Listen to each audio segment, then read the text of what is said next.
folks, TJ here.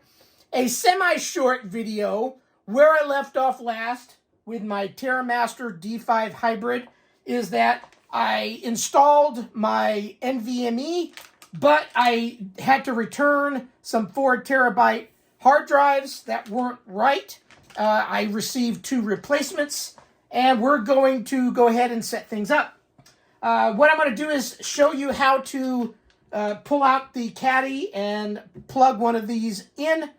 And I will also walk through, at least on a Mac, that's what I use. I'm going to use an older MacBook to format the drive.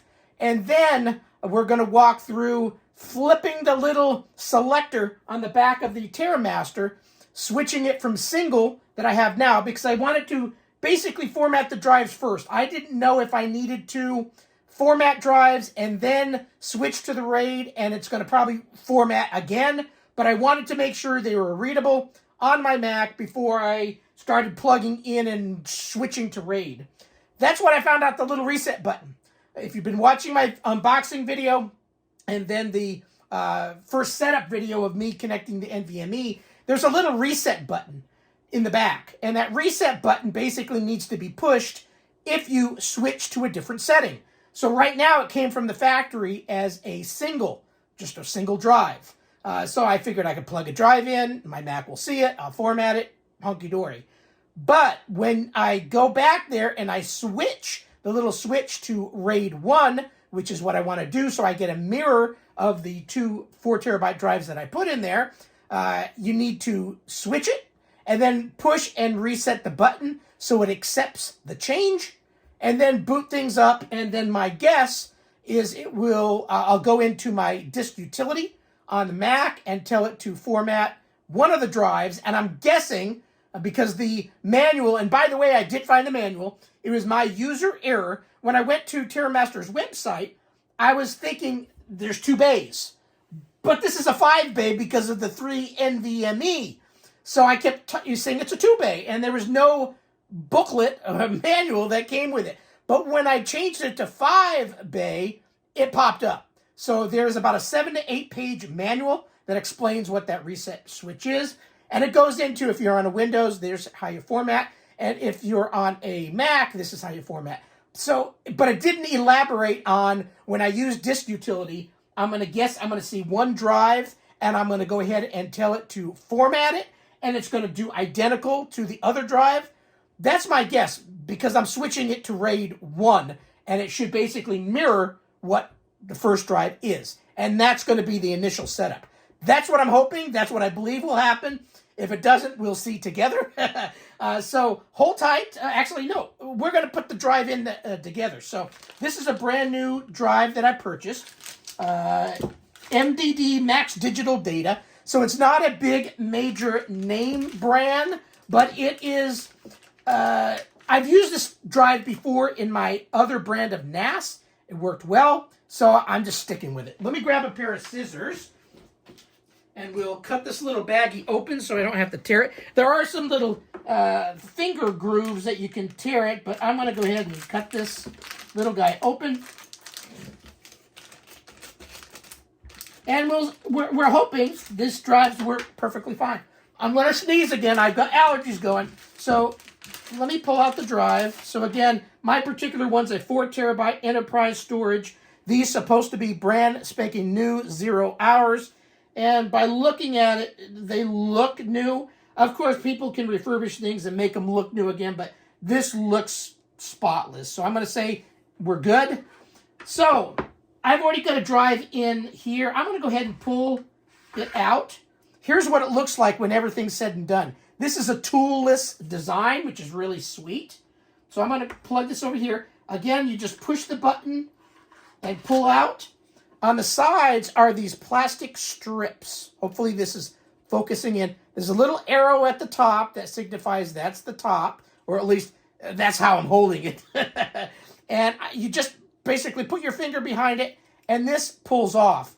There's little nubbins that are on here that basically will push into the holes on the drive, which is cool. So I'll pull both of them out.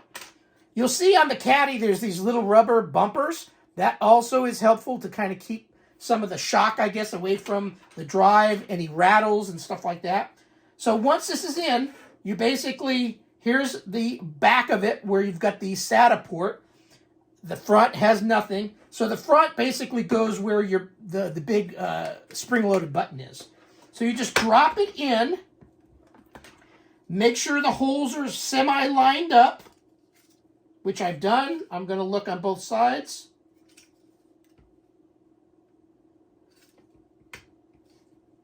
Yeah, that looks good. Okay, I'm going to go ahead and grab this one. Make sure the arrow is pointed up in the top. And push. And it just snaps into place, like so. Other side, same thing.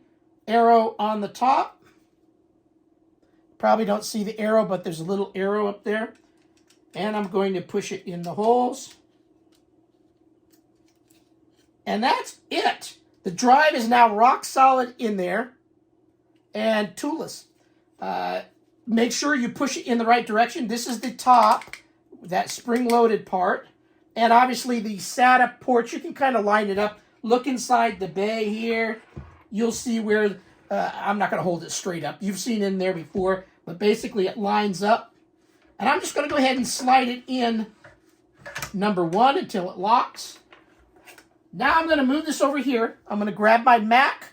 I'm going to connect it up, and we're going to go ahead and format this one just as a single drive. Then I'll go through the rotary switch routine together, and we'll see what happens. So hold tight. Okay, I'm kind of focused in on the screen, so you can somewhat see it. It won't be perfect, but it'll get the job done. I've got the drive connected. I've only plugged in the one that I haven't formatted yet. I've already formatted this one. I wanted to make sure the full 4 terabytes were seen.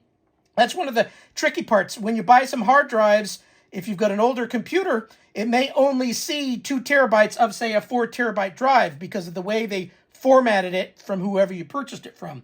So there's, I think it's MBR and then GPT, different formats, and the older won't see above 2 terabytes. So that's where you can run into hiccups. In the case of myself on a Mac, I'm not having that issue, at least with these drives. I'm going to go ahead and turn on my Terra-Master.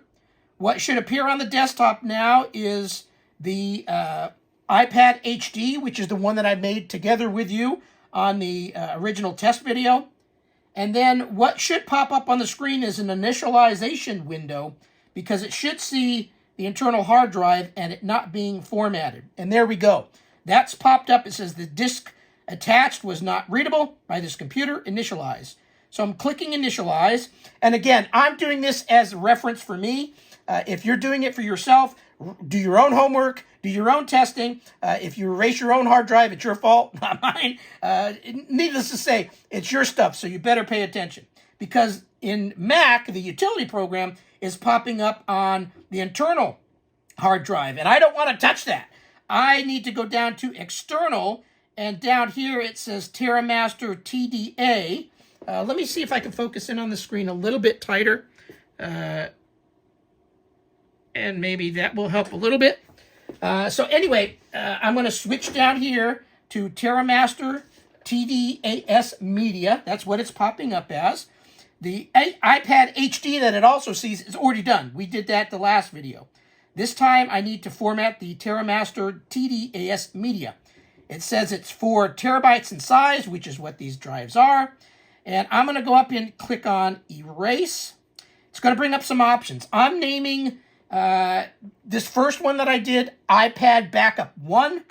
This other one's going to be called Now again, I don't know if this is going to stick. After I switch the selector in the back to RAID 1, it may make me go through all this again. But this is the routine that I'm using for myself. So iPad Backup -2. That's what I'm naming it, as a format APFS, because I got a fairly, that's the current format that is recommended for my iPad and some newer Macs. GUID partition map, which is good. I'm selecting erase. It's now going through. I can see the light blinking on here, and it is formatting. These drives that I just purchased are fairly quiet. Do you hear it? I don't hear it. It's pretty quiet. And it's this is the brand that I purchased. Again, it's not an expensive brand.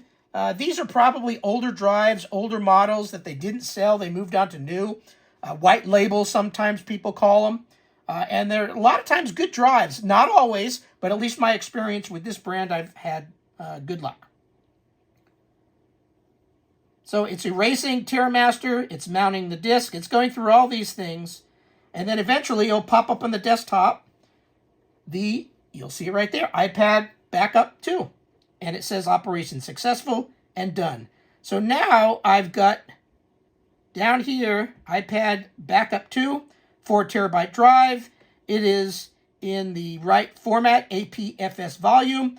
I'm good to go. These drives should now be able to be seen by my Macs and my iPad, so I'm hunky-dory happy. I'm going to quit out of disk utility. I'm going to go ahead and shut off this computer, the camera, and then we're going to point it to the back. I'm going to go ahead and do the reset routine. Then we're going to plug it in and see what happens. So hold tight. We're going to come back to you here in a moment. Okay, I'm back with my little tools. I grabbed the little screwdriver and the reset tool. I confirmed in the manual that basically with this powered up, you turn the switch to the one that you want, and then you reset by pushing and holding in the reset button for 5 seconds. And then launch your initialization program. In this case, I'm going to be doing disk utility on my Mac, and then format it again. So that's what I'm going to do. So once I get out this little screwdriver, so I'm not going to show you a close-up of here, but here's the little, you kind of saw it in my last video. Maybe I'll kind of show it up here. There is a rotary switch right here. I'm going to stick the little screwdriver in and switch it to RAID 1, which means it's pointing down. There's a little arrow on there, so it tells you what you're doing. So I'm going to go ahead and turn it on first. I'll make sure that the icons appear on the desktop. There's iPad HD.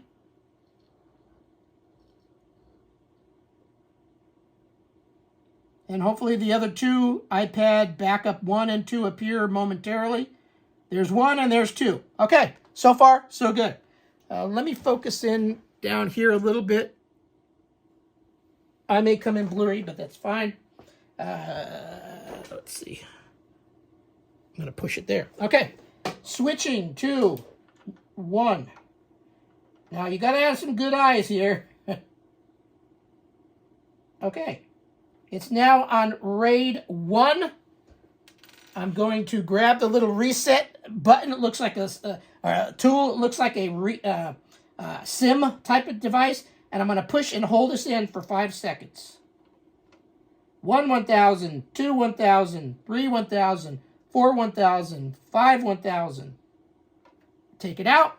And yes, so that I was right. It's basically going to reinitialize again here. So it did pop up some Mac messages about not being disconnected properly. That's pretty normal for a Mac. So I'm going to close those, go down to initialize before I sneeze. And again, this disk utility likes coming up on the internal hard drive. So I'm going down here to Terra-Master. And it's seeing this one drive, or it's seeing the Terramaster TDS media. I'm going to click on Erase. And I'm going to go ahead and name this iPad. So I'm getting iPad Backup. iPad Backup APFS for format and GUID partition map. Let me focus in on that. And actually, I'm going to turn this around so we can see if any of the lights blink when it's doing this, acting like there's 2. So give me a sec. All right now they're both green and steady, which means it's seeing 2 drives. GUID partition, everything looks good, so erase. Both drives are blinking, so yes, it's seeing that one. I guess one drive is 2, or 2 drives is 1, I should say. It's mirroring it. That's what a RAID 1 is. Everything that's on one drive, which the one I put in here and there, they're basically mirroring each other. It's erasing. And then we'll do a quick little copy of something and see if both of these, the lights are really small, but you're probably seeing them blink.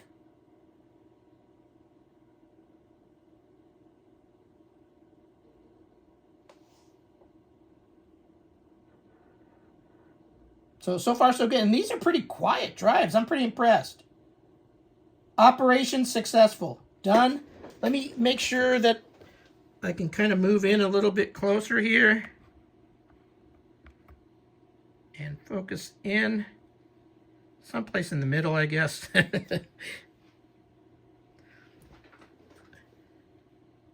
All right, let's copy something here. Let's see. So now it just sees this one big drive. It's going to see it as, it should just see it as 4 terabyte. I'm getting information, 4 terabyte capacity. What do I have that I can copy that's a good size something? I don't know what. Do I have anything over here? All sneaker stuff, days for... Yeah, there's a whole bunch of pictures in here. That might be good. Backup. There's not much on. I don't have tons of movies or anything. Let me just copy a number of things. I'm going to go ahead and do all these things. Let me just do this whole folder. I don't know what size it is. Let's see if I can get information. It might take a while to figure out calculating size. Sometimes it can sit on that for a while. Let's just copy that whole thing. I'm going to copy this whole thing over to iPad backup. See what it does.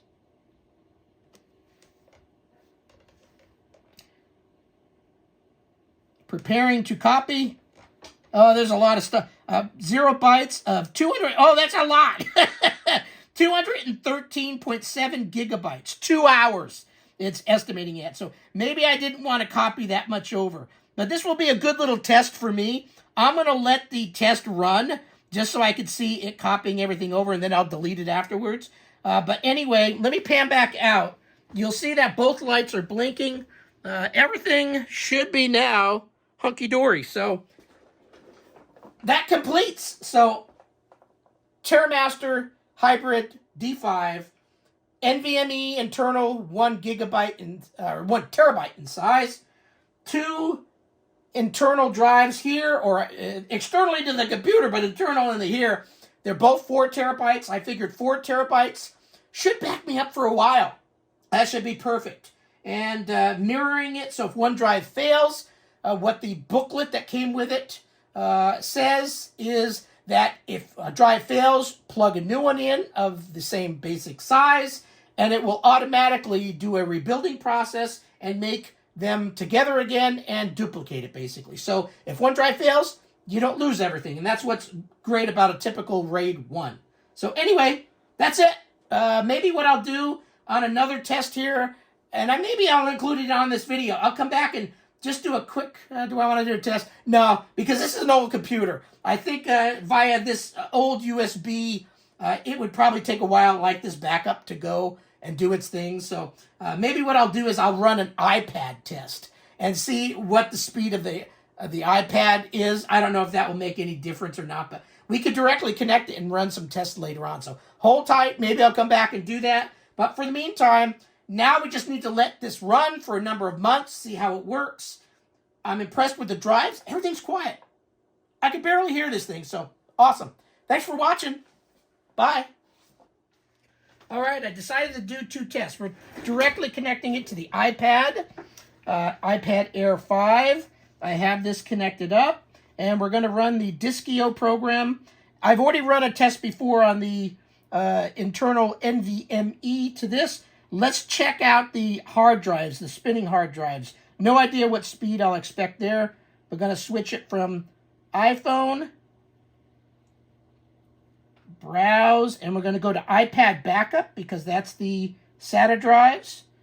Clicking OK, and dropping this down and start. Wow, that's a pretty good number for a spinning hard drive. Definitely not up at the NVMe range, which was 6 something on mine for write. But this is pretty good. It's up in the 150 range. Set up as a RAID 1. These hard drives are 7200 RPM.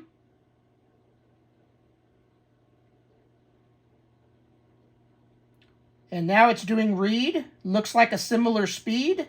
So 168 megabytes per second for write. And let's see what read finalizes as. And then I'll get ready to pan out the camera and we'll wrap up this video. There you go. Yeah, that's a pretty close number. So let me pan out here. So, yeah, this is really cool. Directly connected to my MacBook Air, working pretty well. I still have an issue with my Kensington for whatever reason, going through this docked in my Kensington with a good cable out to here, slow as molasses. So I have a feeling iPad and the operating system through a Kensington hub is doing something. But directly connected with a cable to this, it's pretty speedy. So very workable for what I'm trying to do. I'll come back in a number of months from now and let you know how things are testing, if the hard drives are still running good, if this is doing what it's supposed to be doing. It's fairly quiet. The fan's quiet. The hard drives are relatively quiet. So I'm impressed. So thank you very much for watching the video. And we'll come back in a number of months from now and see how things are going. Bye.